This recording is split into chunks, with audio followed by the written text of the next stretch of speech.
Welcome to Menopause Weekly. It's time to kick off your shoes, grab a drink and listen to this week's stats, chats and facts. Are you ready? Then let's get started, shall we? Hello and welcome to Menopause Weekly. If you're wondering what you've already missed, then let's have a very quick recap, shall we?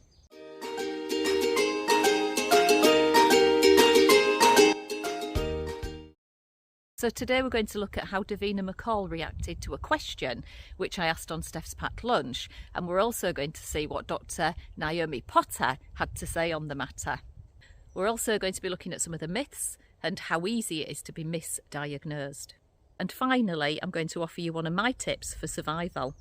Let's get cracking, shall we? It's probably worth me pointing out that sometimes when you go on HRT, you can have a bleed. It doesn't necessarily mean that you have to come off the HRT or that you've got cancer or there's a significant problem. It's just a change in your body, and sometimes this happens.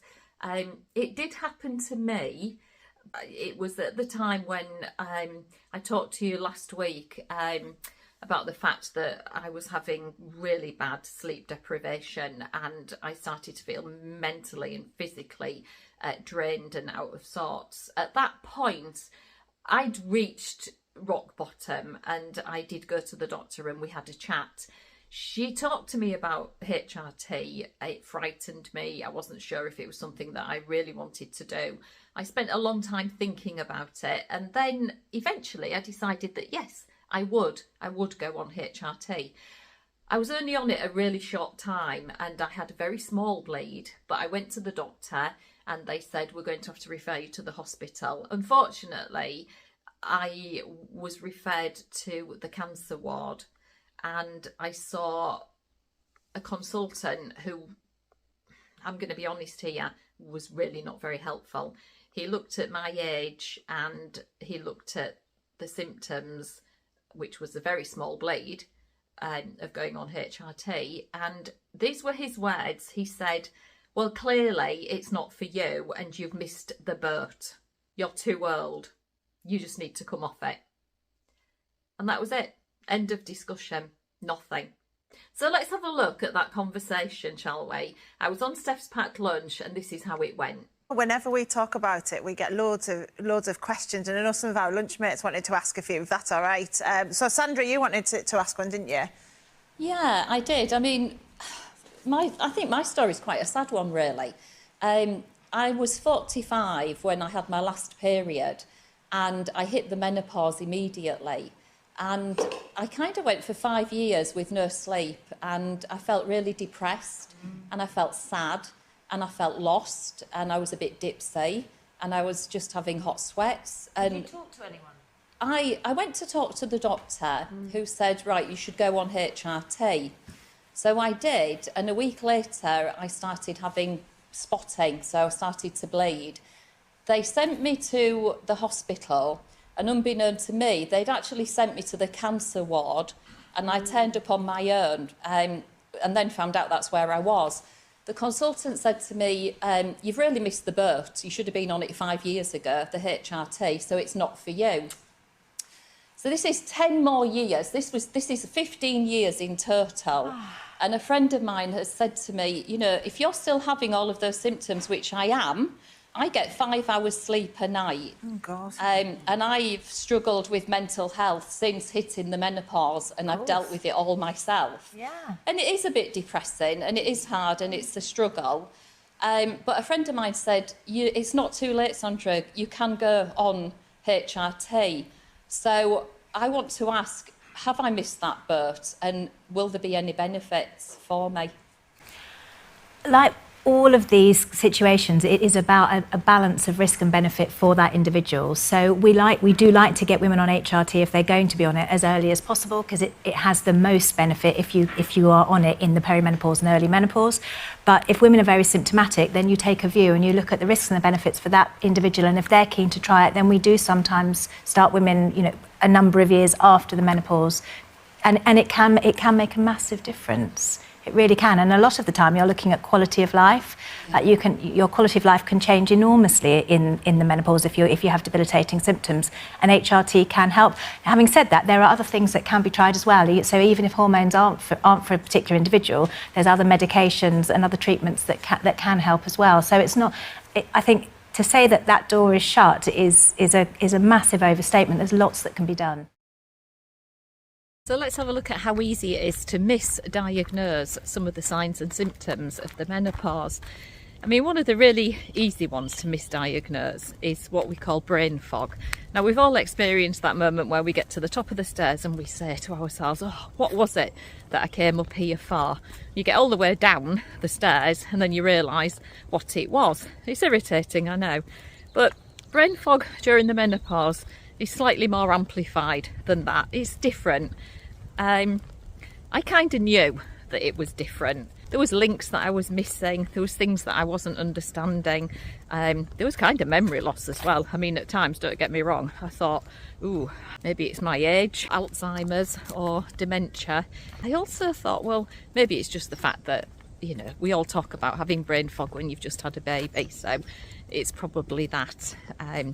It could have been linked to so many things. Let me give you an example. When I got COVID, this was something that I was genuinely starting to get really concerned about, and I did have to go to the doctor and have some tests. The test results came back and identified that I'd had COVID, and this was the reason. So it is difficult sometimes to know exactly what it is that's affecting us, and brain fog, as I say, can easily be misdiagnosed. So if you have brain fog, then it's probably best just to go to your GP and have a chat. And usually when you do have a chat to your GP, it does make you feel a lot better rather than just holding on to things and wondering what's wrong with you. It's better to find out what's wrong with you, have it diagnosed, and then you can have it treated, hopefully properly. Moving on, let's have a look at another misdiagnosis, shall we? So David and I had been married a couple of years when we decided we would try to have a family. We had difficulty conceiving, and this is another sort of sign that you may be perimenopausal. Possibly I was, who knows? I did have some other problems as well. But I was referred to the hospital, and again, I think misdiagnosed, and the consultant said to me, right, looking at your age and the difficulties conceiving, you need to go on IVF. It just didn't feel right. My husband in particular was not happy about this. So we got a second opinion.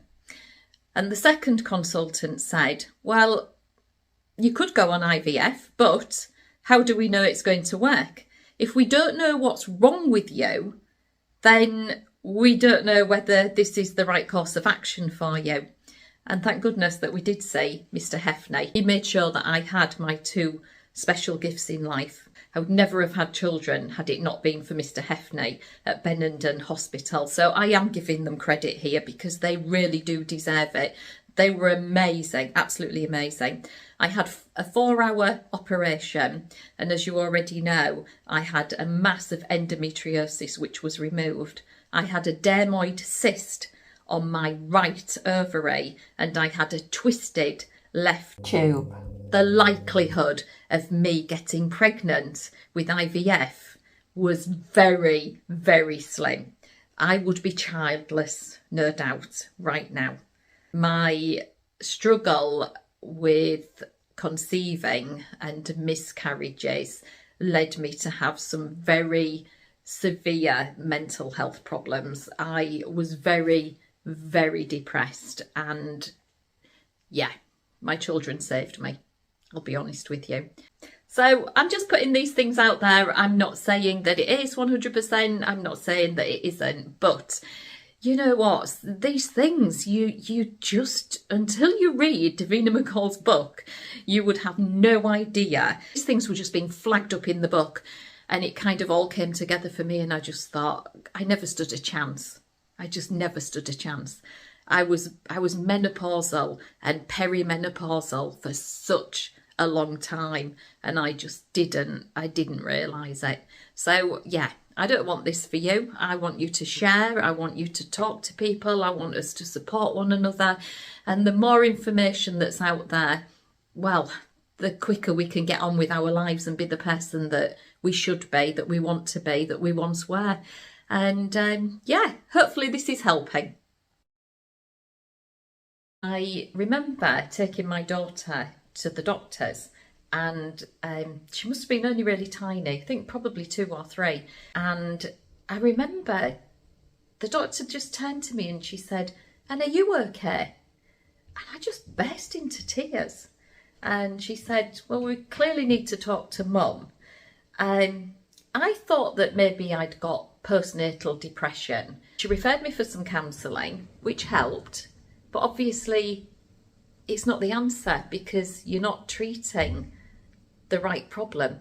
The problem was that I was either perimenopausal or menopausal. And I think one of the things that did help, and if this helps anybody that's listening and watching, then great. Again, I've done my job. But what she'd said was that your brain can't be in 2 places at the same time. So one of the techniques that I did bring away and has really helped me quite a lot is when I start to have a panic attack, I look around and I try to analyse something. A picture is really good, or a clock, anything, even if you're outside and you start to analyse it. So things like, oh, that's an interesting picture. So I look at the frame, I start to analyse what shoes they're wearing, what century the picture is perhaps in, looking at their hair. And I do go into as much detail about the colours and everything that's in that picture or scene. When I've finished, I'm totally calm and I'm feeling a lot better. Any negative thoughts I needed to quell immediately, and this technique really helps. Please join me again next week when we'll be looking at my HRT diary 3 months in, and please remember to share. It's all about communication, sharing and supporting one another. And I also wanted to mention that as a result of the introduction that I've done to Menopause Weekly and week 1 and week 2, I am receiving an awful lot of feedback from you all, so thank you so much for that. It's a really good way for us to support each other in real time. Some of you might have the answers to questions that other people have got. So yeah, I mean, let's just make this as interactive as we possibly can. And hopefully we might be able to effect government change and get key messages out there, and be a platform for all women that are going through perimenopause and the menopause. You know what, we've just got to try, haven't we? We've got to support one another, we've got to talk, we've got to listen. But it really depends on you guys, you know, to get interactive, to share it, to let people know that it's out there. I will be putting a link at the bottom for you after this video, so yeah, please click on it, join. Let's try and get some followers on there, and let's get communicating in lifetime with one another. Thanks guys, see you next week. Please remember, I'm not medically qualified to give advice. I'm here to signpost and raise awareness. All information provided in this series will be relevant and up to date when posted. If you have any concerns about your physical or mental well-being, please contact a medically qualified practitioner.